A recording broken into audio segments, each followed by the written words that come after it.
آپ کے ملک کے اندر یہ بدامنی، یہ بے چینی، یہ اس مسلم لیگ حکومت کے اس دور میں نہیں ہے۔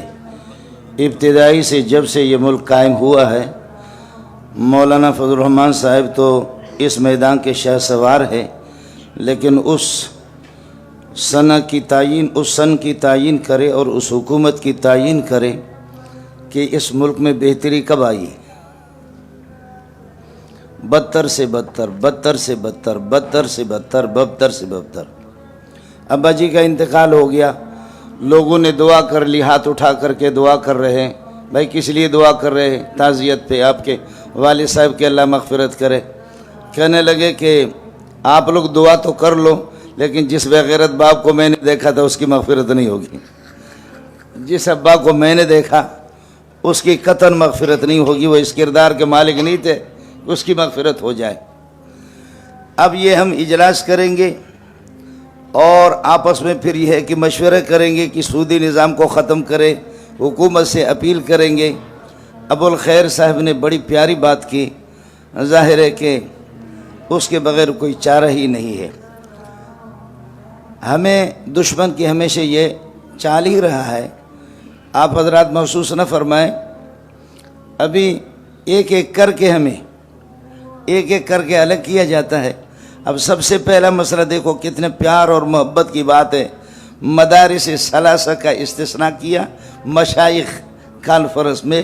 مدارس ثلاثہ اگر اس قسم کے مدرسے بنے، اچھا مدارس ثلاثہ میں اشرفیہ اور لاہور آمنا وسلمنا سبحان اللہ، لیکن ان کے ساتھ ایک تیسرے کو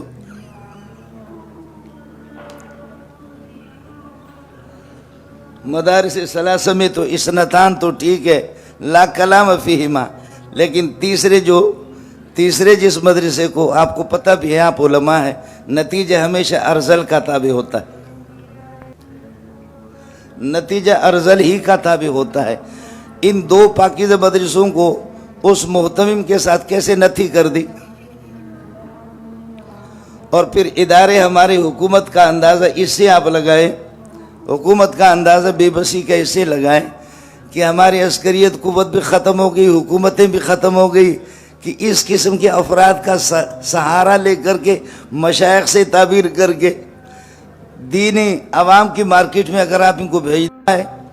ابھی جو ہمارے ساتھیوں کو وہ مسلمان ہیں، سینکڑوں کے تعداد میں ان کو کچلا گیا، اور ٹھیک ہے اگر تحریک غلط طریقے سے چلائی گئی تھی اور تحریک کے بانی مبانی ان لوگوں کی طرف سے کچھ زیادتیاں بھی تھیں، لیکن یہ کہ سنی تحریک کے سینکڑوں لوگوں کو مارا گیا، ہم نے ان کے لیے کیا کیا؟ ان کے لیے ہم نے آواز کیا اٹھائی؟ اچھا ہو گیا، کہیں کسی کو مارا کہتے کہ جی بریولی ہے جانے دوست، کہیں کسی کو مارا تو یہ سپاہی صاحبہ کے جانے دوست، شکر ہے ہم بچ گئے، کہیں کسی کو مارا تو یہ پجپیری ہے اس کو جانے دوست۔ اس طریقہ پر دشمن بات کو پہلے معلوم کر، بے غیرت اور بے دین آدمی اس بات کو معلوم کرتا ہے کہ جس گھر کے اندر میاں بیوی کا جھگڑا ہے، بہن بھائیوں کا جھگڑا ہے، وہاں سے کسی پاک دامن خاتون کو اٹھا کر کے وہ لے جاتے۔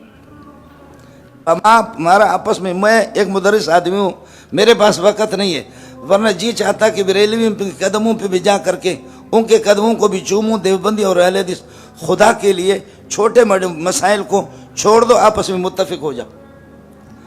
دوسرا مسئلہ آپ کر لیں، یہ کافی یہاں دوسرے حضرات بھی موجود ہیں، کھلاڑی حضرات بھی کچھ مجھے نظر آ رہے ہیں آپ کی اس مجلس کے اندر، وہ بھی نظر آ رہے ہیں۔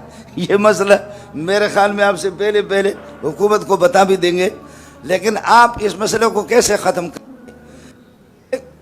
آخر پنجاب کے اندر انڈیا کی مداخلت نہیں ہے، سندھ میں نہیں ہے، خیبر پختون میں اور بلوچستان میں آپ کچھ بھی کر لیں، بخدا مغرب کے نماز کے بعد کوئٹہ کوئی مولوی چل کر کے مجھے دکھا دے، مغرب کے بعد۔ ہمارے تو فتویٰ ہوتے ہیں، لیکن اس بات کو سوچیں، بخاری مسلم ترمذی کی روایت ہے، من قتل دون مالہ فہو شہید ومن قتل دون عرضہ فہو شہید۔ جو اپنے مال، اپنے دین، عزت پر ان کے جہاں وسائل ہے، خیبر پختون میں اور بلوچستان میں جہاں وسائل ہے وہی مسائل ہے، اس کے بغیر کر لے۔ آپ کے 75-80 سال گزر گئے، خدا سے کشتی کی، سودی نظام اور اب سفارشات ہم پیش کر رہے ہیں, ہم اپیل کر رہے ہیں, بات ابو الخیر صاحب کی ہے, اور ہم سب اکٹھے ہوں گے, چھوٹے موٹے خدارہ اختلافات کو ختم کریں. ہماری ایک قد ہوگی, پھر کچھ نظر آئے گا, اس کے بغیر کچھ بھی نہیں ہوگا. کر لو, خدا کی قسم, حکومت خود وزیرانہ بلوچستان وہ خزدار تک نہیں آ سکتا بغیر ہیلی کاپٹر کے. کوئٹہ کے ایک چھوٹے سے ٹکڑے کے اندر, چھوٹے سے ٹکڑے میں وہاں صرف حکومت ہے, نہیں ہے. ہمارے فوجی بھائی جو ہمارے مسلمان ہیں, ہمارے ملک کا عظیم سرمایہ, ان کو کون مروا رہا ہے؟ جزاک اللہ. اس لیے میری گزارش یہ ہے, ہمیں متفق ہونے کی ضرورت ہے. ہمیں خارجی کہہ کر کے ہم اپنے ہزاروں مسلمانوں کو مروا رہے ہیں. اس مولوی کی دینی حیثیت کیا ہے جو کسی کو مشورہ دے دے کہ یہ خارجی ہے؟ کہ خارجیت کی تاریخ سے, پس منظر سے, ان کے نظریات اور اعتقادیات سے آپ واقف ہے یا نہیں ہے؟ اس طرح کہنا ہوگا. اس لیے ہم سب کو اکٹھا ہونا ہوگا اور ہم سب متفق ہوں گے, اور کسی ایک کے گلے میں تو گھنٹی باندھیں گے اور ہم اس کی پیروی کر کے چلیں گے. باقی اس کے علاوہ مفتی زبیر صاحب یہاں تشریف فرما ہے, جب 96 مدارس کے نام آ گئے, 96 مدارس کے, کہ مدارس دہشت گردوں میں دارالعلوم جیسے معصوم جو علماء, ان کا نام بھی تھا. 96 مدارس جن میں دارالعلوم کا بھی نام تھا, بنور ٹاؤن کا بھی نام تھا. اب یہ آہستہ آہستہ کیا کر کے سنی تحریک کو الگ کر دیا, پھر کسی اور کو الگ کریں گے, پھر 3 مدرسے مدارس. ہم مدارستان بنا, ہم تم سے لے رہے ہیں. اگر آپ ہمیں چندہ دے رہے ہیں, ہم سے حساب لے لو. مسلمان جو ہمیں دے رہے ہیں تو آپ کو کیا تکلیف ہو رہی ہے؟ اس لیے بنیادی طور پر جب تک ہم آپس میں متفق نہیں ہوں گے, بخدا اس قسم کے اجلاسوں سے کچھ نہیں ہوگا. وہی مسئلہ ہوگا. شیخ الاسلام شیخ العرب والعجم مولا مدنی رحمۃ اللہ علیہ فرماتے ہیں کہ یہ ہڑتالیں یہ ہندوؤں کی رسم و رواج ہیں, اس کی اجازت نہیں ہے. لیکن جو بدماش حکومت اگر بات نہ سمجھے تو مکتوبات کے اندر پھر ہڑتال بھی آپ کریں گے, دھرنا بھی دیں گے. ہم فضل الرحمان کے ساتھ ہیں, اور یہ ہے کہ مفتی منیب کے ساتھ ہیں. حضرت تقی صاحب سے, قاری سے بھی گزارش ہے, کچھ 4 دیواری سے نکلو مدرسے سے. شیخ الہند بھی آخر میں علی گڑھ یونیورسٹی بھی گیا. جزاک اللہ مولانا, بہت شکریہ. درخواست کروں گا مولانا حکیم محمد مظہر صاحب بیمار ہیں, ان کو جانا تھا, تو میں نے کہا 2 جملے فرما دیں. ابھی بہت سے حضرات کے خیالات سے ہم نے مستفید ہونا ہے. آپ حضرات کافی دیر سے کئی تشریف فرما ہیں, اور آخر میں انشاءاللہ اعلامیہ بھی حضرت مولانا مفتی منیب الرحمان صاحب دامت برکاتہم آپ کی آراء کی روشنی میں پیش کریں گے. پھر کھانا بھی ہے. حضرت مولانا حکیم محمد مظہر صاحب. جی بسم اللہ الرحمن الرحیم.